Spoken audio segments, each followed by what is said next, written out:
Today I'm going to start part 2 of my 48,000 mile maintenance service, and I'm going to do the valve adjustment check as well as my spark plug check.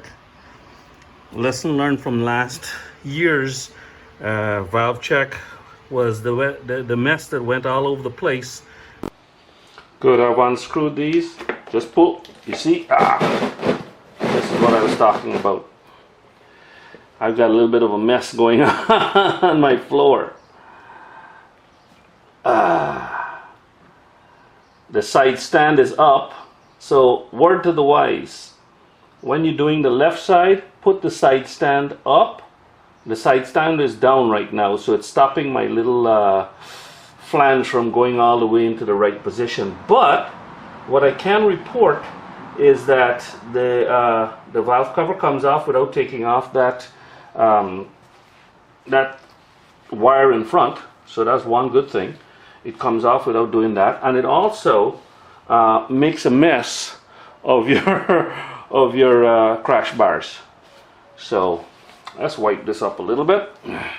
So this time I've got my kickstand up, out of the way, and my oil pan funnel can come all the way over, and I've also got some foil wrap placed strategically on my crash bars. So let's start taking this apart. I'm not going to show the whole disassembly and all that because I've got a video. I'll put that in the link below, but I've got a video showing how to do this. So again, like with part 1, I'm going to just put additional information in these videos. I'm not going to go over the whole thing again. Looking very good, nice and clean, smells good too, and the gap is actually at around 0.83 millimeter, so that's within spec. I'm going to give that a little clean and put it back. I'm not replacing this. This has only got 12,000 miles on it. Platinum iridium plug, so it's still in good condition. And the gap, like I said, is within spec, but I'm going to clean it and then check it again before I put it back. This is the right plug, also in very good condition. Nice whitish deposits, no fouling. And the gap is probably between 0.8 and 0.85. So I'm just guessing again 0.83 like the other one.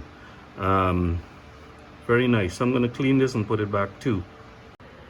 Looking at the plugs side by side, the right cylinder plug is on the left, and so that's there is the right cylinder plug, and you can see it is a little bit more brownish on the ceramic, so a little bit more burnt. So right side cylinder might be a little bit different than the left, maybe burning a little hotter or something. Compare the mess to last year. My tip worked. Everything is dripping nicely into the funnel, and I've got no mess on the ground. Excellent. And of course, no mess all over the outside of this like last year. So let's carry on with finding top dead center and measuring the gaps. Well, I've just finished taking the readings, and they're within spec. They're actually very close to last year. Ooh, I got a drip here. They're actually pretty close to last year's reading, which means that my top dead center is probably consistent from one year to the next, and also that it's not wearing or it's not shifting. The right side looks pretty much the same, so I wouldn't show this. I'll put up a chart of the numbers comparing last year and this year.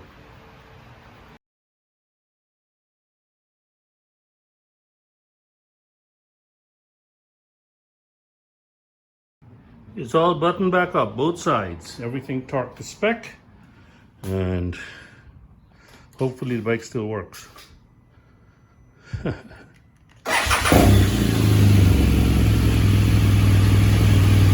Actually, I cheated. I had already started it up and replaced the oil that drained out when I took it off. So the oil is there now, but I brought it back up after letting it sit for a couple of minutes. Brought it back up to the top of the red circle. So